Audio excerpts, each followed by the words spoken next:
O Eightfold Path, quer dizer, o caminho múltiplo, né, o caminho óctuplo, foi um formalismo também matemático desenvolvido por dois físicos, Murray Gell-Mann e, German, o outro físico, o físico russo, né? Os dois físicos... Yuval Niemann. Como? Yuval Niemann. Niemann, isso, Niemann, exatamente. Niemann e Gell-Mann, ambos físicos, né, vamos dizer, israelenses, obrigado, Nelson. Independentemente, desenvolveram esse formalismo chamado Eightfold Way. O que é o Eightfold Way? Eles descobriram, matematicamente, perceberam que, na natureza, as partículas que têm interação nuclear forte, dentro do núcleo atômico, nós temos o próton e o nêutron. E aquela simetria de 1932 do espinho isotópico do Wigner, ela foi generalizada por eles para uma simetria mais ampla. Então, eles falaram o seguinte: então, o próton e o nêutron, eles não estão sozinhos no núcleo atômico. Existem outras estruturas, outras partículas subnucleares, aqui são as partículas sigma, as partículas cascata, a partícula lambda, que são parceiras do próton e do nêutron. Elas são muito instáveis, elas se formam e decaem, mas elas aparecem. E ele percebeu que havia uma regularidade matemática. Essa figura aqui é uma figura matemática que coloca as partículas nesse plano aqui, nesse esquema bidimensional, né? Nesse hexágono, e as partículas, elas têm uma localização, cada localização delas nesse plano está dando as características quânticas dela, indicando como elas interagem.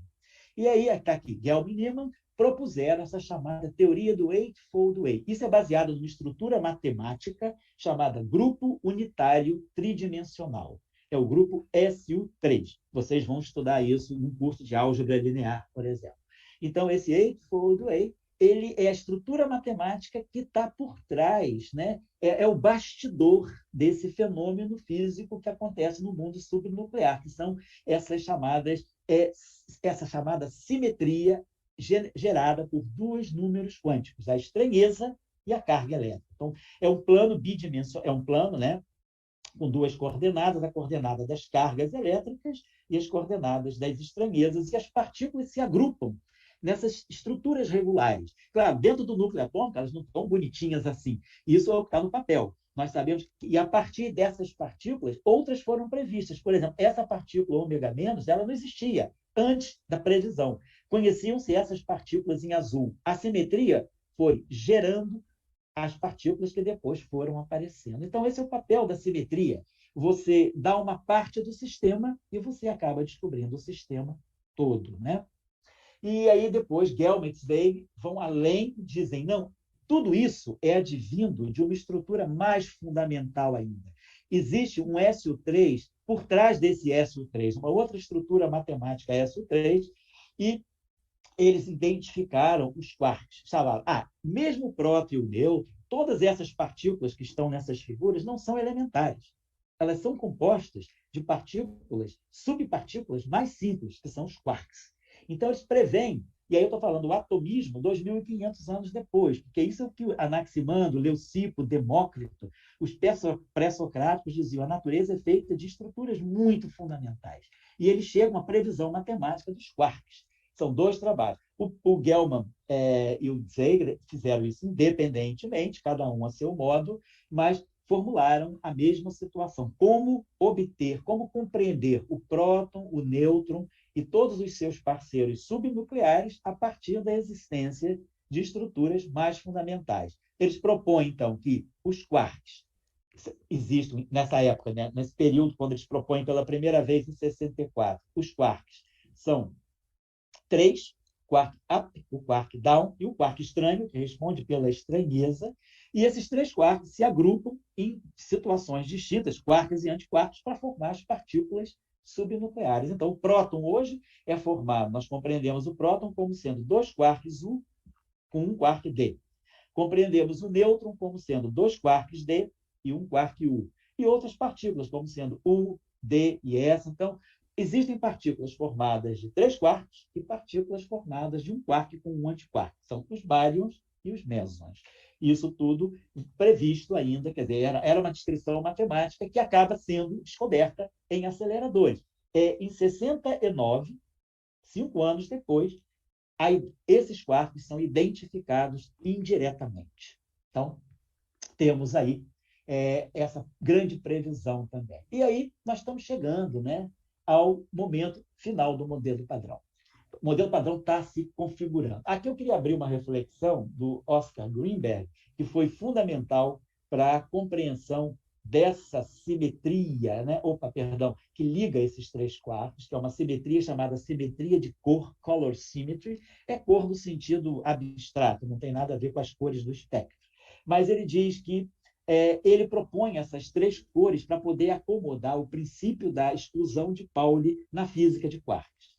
E aí ele fala, eu queria colocar essa fala dele, né? Ele faz um trabalho muito importante, publicado no Physical Review Letters, mas ele faz uma fala que acho também que tem muito a ver com a Ilum, no sentido de que não existe conhecimento inútil. Estuda-se física também com uma componente importante, levando a sério as humanidades. Ele fala, muito cedo na minha carreira profissional, eu levei muito tempo investigando conhecimento inútil. Veio que o inútil ele coloca entre aspas.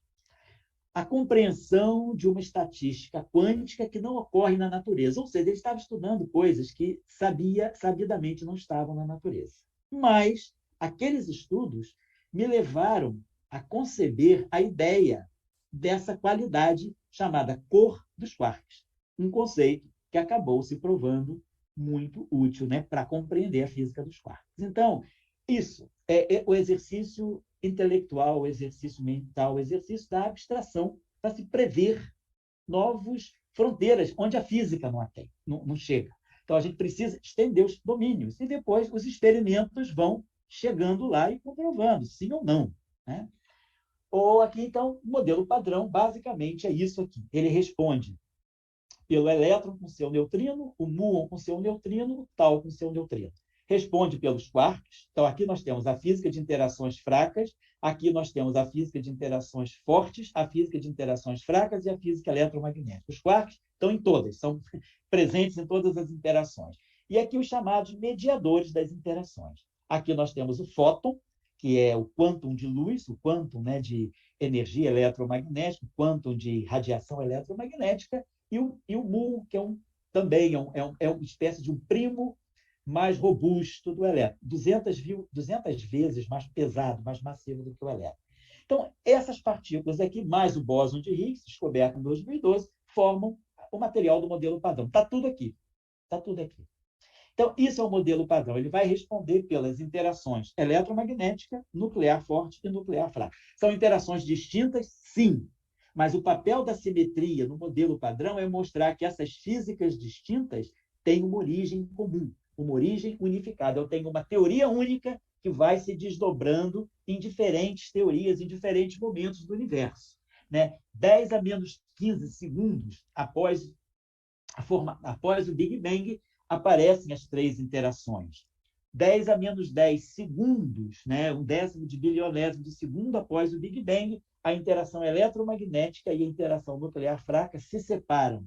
E nós temos as interações como nós as vemos hoje. Então, no início, no universo primordial, havia uma origem comum para essas três interações. E hoje nós compreendemos que essas interações vão se decompondo e vão se apresentando a nós como distintas, mas elas provêm de uma origem comum. E é a simetria que nos revela isso. Então, aqui nós temos a camiseta, né, a t-shirt do modelo padrão. E aí, o modelo padrão é uma teoria física bastante criticável, porque ela tem 19 parâmetros. Uma teoria com 19 parâmetros, eu não vou especificar todos aqui, porque seria muita particularidade, mas só dizendo em geral, uma teoria física, uma boa teoria física, ela deve ter um número reduzido de parâmetros, e com esse número reduzido de parâmetros, nós devemos fazer muitas previsões. Isso é o que a gente espera de uma boa teoria. Ela é enxuta, ela é limpa. Agora, uma teoria com muitos parâmetros, a gente pode sempre ajustar para dar certo. Então, o modelo padrão, ele peca pelo excesso de parâmetros. Mas, basicamente, é o que nós temos de melhor hoje para descrever os 4% de matéria visível do universo. Eu estou repetindo aqui esse slide que eu botei lá no início, das três interações que estão embutidas no modelo padrão. Elas são distintas para nós, mas elas têm todas uma origem comum. É esse o papel da simetria. E o modelo padrão, ele tem várias limitações. Eu estou colocando aqui 12 limitações, mas dessas 12, 9 são importantes, por isso que eu coloquei as 9 questões, né, que estão no título do seminário, que The Answer, My Friend, is Running in the Rings. A resposta a 9 dessas 12 questões, elas estão nos experimentos que estão sendo feitos com os aceleradores atuais, sobretudo o LHC de janela. O problema de se colocar 3 interações distintas, muito distintas, como tendo uma origem comum. Isso tem um critério físico chamado naturalidade e hierarquia. Como essas interações são hierarquicamente distribuídas. A interação nuclear forte, se ela vale 1, a interação eletromagnética vale 1/1000, e a interação nuclear fraca vale o 100º do milésimo. Então, nós temos uma hierarquia de interações muito distintas, mas que têm uma origem comum. Então, isso é o critério. Nós estamos em busca de compreender o que pode sustentar essa hierarquia. E tem uma teoria física chamada supersimetria, uma teoria física e matemática que está sendo vamos dizer, desbravada nos aceleradores para ver se as previsões dela se realizam. Se as previsões feitas se realizarem, nós temos um caminho muito bom para compreender esse problema da hierarquia.